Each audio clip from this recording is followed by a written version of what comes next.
Hello बच्चों, आपका स्वागत है आपके अपने YouTube चैनल सरकारी गुरुजी में। आज हम पढ़ने वाले हैं अंग्रेजी विषय का अध्याय 2, जिसका शीर्षक है मुरलीज मैंगो ट्री। वीडियो के अंत में अध्याय के कठिन शब्दों पर एक नज़र जरूर डालें, जो अंत में स्लाइड्स के रूप में उपलब्ध हैं। उन्हें आप वीडियो डिस्क्रिप्शन में भी देख सकते हैं। आइए अब अध्याय की शुरुआत करते हैं। अध्याय का शीर्षक है मुरलीज मैंगो ट्री। इसका अर्थ हुआ मुरली का आम का पेड़। यहाँ पे मैंगो आम, ट्री पेड़। वार्मर, वार्मर का अर्थ होता है जब भी हम किसी कार्य को करते हैं तो अपने आप को थोड़ा गर्म करते हैं। उसी तरह से जब हम अध्याय की शुरुआत करने वाले हैं तो शिक्षक महोदय के द्वारा कक्षा कक्ष में आपसे कुछ क्रियाकलाप कराया जाएगा। तो क्रियाकलाप क्या होगा, वो है name the trees that give fruits. शिक्षक महोदय के द्वारा आपसे पूछा जाएगा कि उन पेड़ों के नाम बताइए जो फल देते हैं। तो आप कक्षा कक्ष में खड़े होकर उन पेड़ों के नाम बताइएगा जो फल देते हैं, जिन्हें आप विद्यालय में आते और जाते समय रास्ते में देखते हैं। आइए आगे बढ़ते हैं। One day Murali ate a mango. एक दिन मुरली ने एक आम खाया। डे का अर्थ होता है दिन, एट खाया, मैंगो आम। He threw the seed behind his house. उसने बीज को अपने घर के पीछे फेंक दिया। थ्रू फेंक दिया, सीड बीज, बिहाइंड पीछे, हिज उसके, हाउस घर।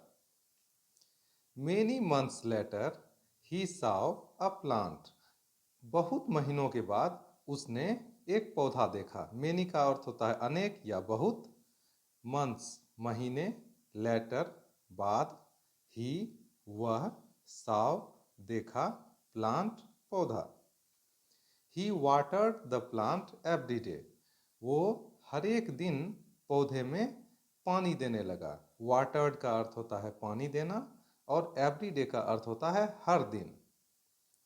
The plant grew into a big mango tree. The plant grew into a big mango tree. पौधा जो है बड़े मैंगो के पेड़ में, आम के पेड़ में बदल गया।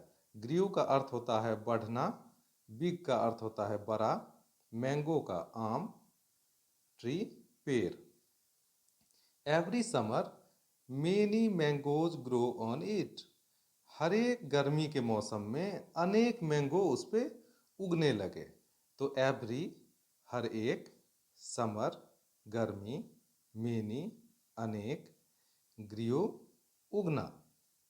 मुरली and his friends ate them. मुरली और उनके दोस्त उन्हें खाने लगे। तो यहाँ पे है हिज का अर्थ होता है उसके, फ्रेंड्स का अर्थ होता है दोस्त, ईट खाना, देम उन्हें। Now Murali has become old. अब मुरली बूढ़ा हो चुका है। नाउ का अर्थ होता है अब, बिकम का होता है होना, ओल्ड मतलब बूढ़ा। परंतु but the tree gives mangoes. परंतु बट का अर्थ होता है परंतु, गिव्स मतलब देता है, लेकिन but the tree gives mangoes, लेकिन पेड़ अभी भी फल दे रहा है। इवन टुडे समान रूप से आज भी, मतलब मुरली बूढ़ा हो चुका है, लेकिन now Murali become old but the tree gives mangoes even today. Murali तो बूढ़ा हो चुका है, लेकिन पेड़ अभी भी समान रूप से आम दे रहा है। Murali's children also eat the mangoes. Murali के बच्चे भी आम खाते हैं। ऑल्सो का अर्थ होता है भी, ईट का अर्थ होता है खाना। अब आगे आते हैं। आगे है ग्लोसरी। इसका अर्थ होता है शब्दकोश। तो अध्याय के बीच में जो कठिन शब्द हैं उन्हें यहाँ पे दिया गया है इस बॉक्स के अंदर। इसके अलावा जो भी कठिन शब्द हैं जो कि मैंने यहाँ पे लिख रखा है, आप यहाँ से भी देख सकते हैं। और मैंने वीडियो के शुरुआत में ही कहा कि आप उन्हें वीडियो के लास्ट में डिस्क्रिप्शन में देख सकते हैं या फिर वीडियो के लास्ट में स्लाइड्स में भी देख सकते हैं। आइए तो एक नज़र इन पे डालें। Seed, S double E D, seed, बीज, WATERED वाटर्ड पानी पटाया, ग्रीव GREW ग्रू बढ़ा, BEHIND बिहाइंड पीछे, PLANT प्लांट पौधा, FRIEND फ्रेंड मित्र। आइए अब सवालों पे आते हैं। B1 कहता है थिंक एंड टेल। थिंक का अर्थ होता है सोचना, टेल का अर्थ होता है बोलना। तो यहाँ पे इसका मतलब है सोचो और बोलो। Answer these questions orally in a phrase और सेंटेंस। ये जो प्रश्न है नीचे दिए हुए, इन्हें एक शब्द में या एक वाक्य में इनका उत्तर देना है।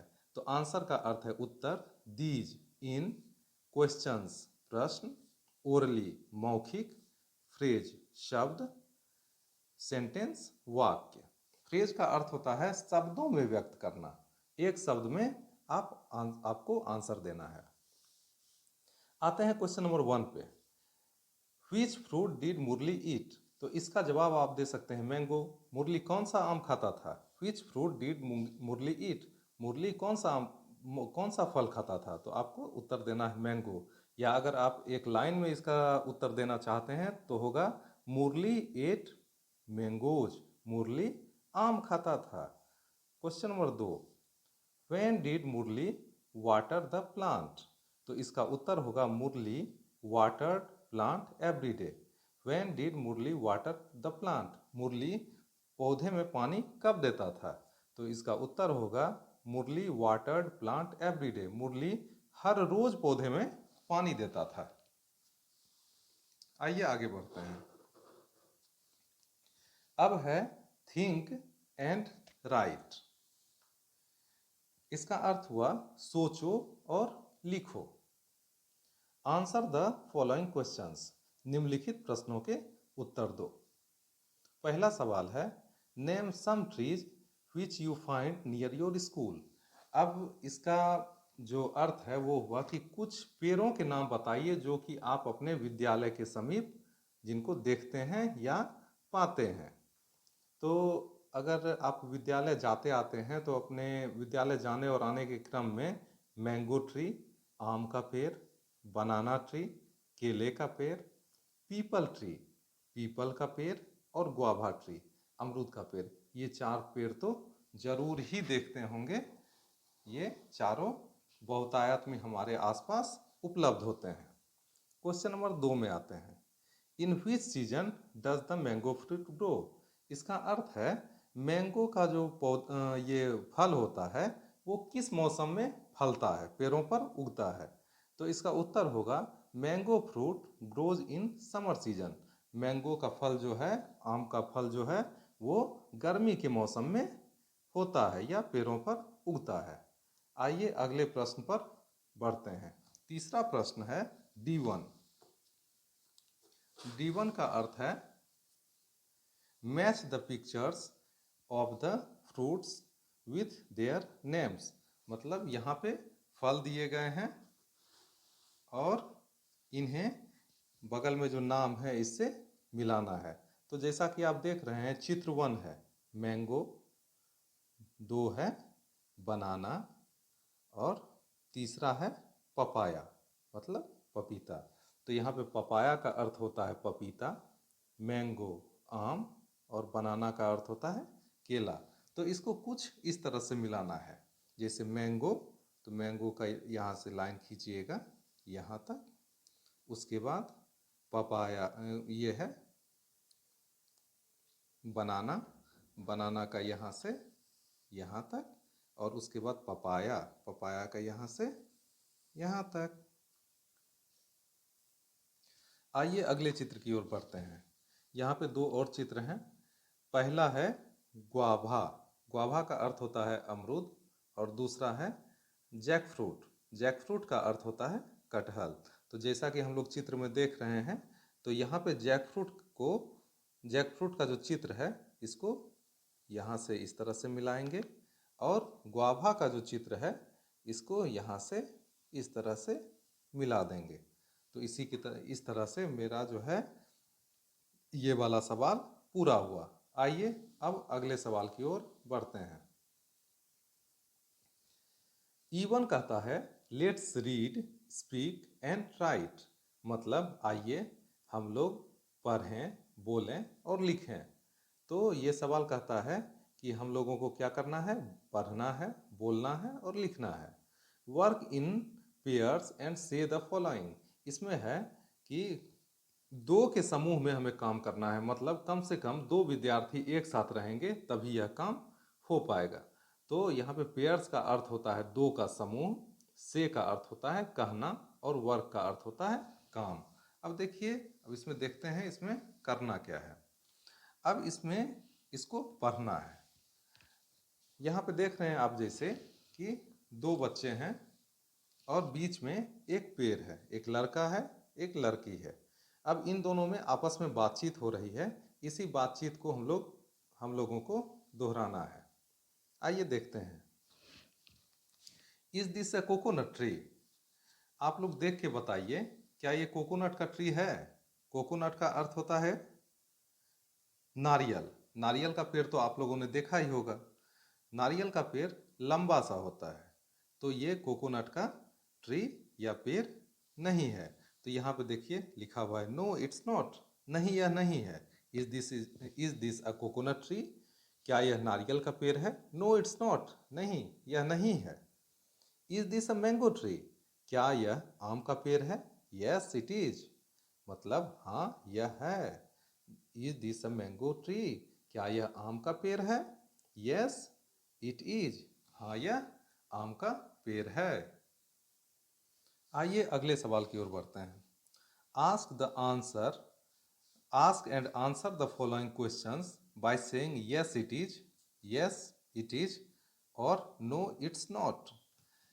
मतलब इसका ये जो प्रश्न है इसका उत्तर देना है इन चित्रों को देख के, क्या यह है अथवा नहीं है। तो यहाँ पे आस्क का मतलब होता है पूछना, आंसर उत्तर, फॉलोइंग निम्नलिखित, क्वेश्चंस प्रश्न, सेइंग बोलकर, यस इट इज हाँ यह है, या नो इट्स नॉट नहीं यह नहीं है। आइए पहला प्रश्न देखते हैं। Is this an apple? जैसा कि आप लोग देख रहे हैं, आप चित्र देख के समझ ही गए होंगे कि यह एक एप्पल है, मतलब सेब है। तो क्या यह सेब का चित्र है? Is this an apple? क्या यह सेब है? तो इसका उत्तर देना है यस इट इज, हाँ यह है। अगला है इज दिस अ मैंगो? क्या यह मैंगो का चित्र है? मैंगो मतलब आम। तो आप लोग जैसा कि देख सकते हैं ये मैंगो नहीं है, तो इसका उत्तर देना है नो इट्स नॉट, नहीं यह नहीं है। अगला देखते हैं हम लोग चित्र। अगला है इज दिस अ ट्री? अरे क्या यह पेड़ है? आप लोग देख रहे हैं, क्या यह पेड़ है? नहीं, ये पेड़ तो बिल्कुल नहीं दिख रहा है, ये तो कोई फल है। तो इसका उत्तर होगा नो इट्स नॉट, नहीं यह नहीं है। अगला है इज दिस अ प्लांट? ये जो आप देख रहे हैं, क्या यह एक पौधा है?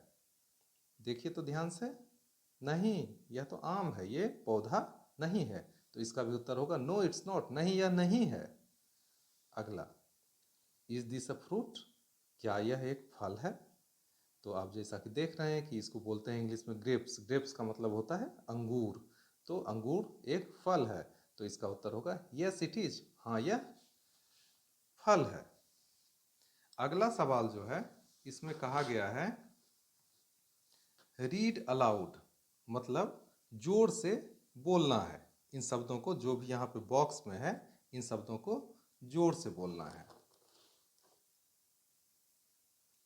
रीड अलाउड मतलब जोर से पढ़ना या बोलना। तो read the following words aloud, इन शब्दों को आपको जोर जोर से बोलना है, मतलब इसका प्रोनाउंसिएशन सीखना है। यहाँ पे है mango, threw, seed, plant, water, summer, old, grow, children, saw, later, behind. Mango, threw, seed, plant, water, summer, old, grow, children, saw, later, behind. अब जैसा कि आप लोगों ने इसको देख ही लिया कैसे पढ़ना है, आप लोग घर में इसका प्रैक्टिस कीजिएगा। एक बार मैं इन सब जितने भी सारे ये शब्द हैं इनका अर्थ बता दे रहा हूँ। मैंगो आम, वाटर जल या पानी, चिल्ड्रेन बच्चे, थ्रू फेंकना, समर गर्मी, साव देखा, सीड बीज, ओल्ड बूढ़ा, लेटर बाद में, प्लांट पौधा, ग्रो बढ़ना, बिहाइंड पीछे। आइए अगले प्रश्न की ओर बढ़ते हैं। अगला प्रश्न है G2, read the following words aloud and add two more words that end with the same sound. इसका अर्थ हुआ कि यहाँ पे जो ये शब्द हैं इनको जोर जोर से पढ़ना है और इसी की तरह आवाज वाले दो और शब्दों को इनमें जोड़ना भी है। तो जैसे कि पहला शब्द है एट, तो इसी के तरह साउंड करने वाले दो शब्दों को और जोड़ना है, तो हम लिख सकते हैं गेट मेट। अगला है grow grew few new, seed need read, old gold told. आप जैसा कि देख रहे हैं कि ये सारे शब्द एक जैसे ही साउंड करते हैं लेकिन इनका अर्थ अलग अलग है। एक बार फिर से देखते हैं, ate get met, grew few new, seed need read, old gold told. तो आप लोग जैसा कि देख रहे हैं ये सब एक ही तरह के आवाज करने वाले शब्द हैं। इसमें से जो नए शब्द यहाँ पे आए हैं उनका भी अर्थ मैं दे रहा हूँ।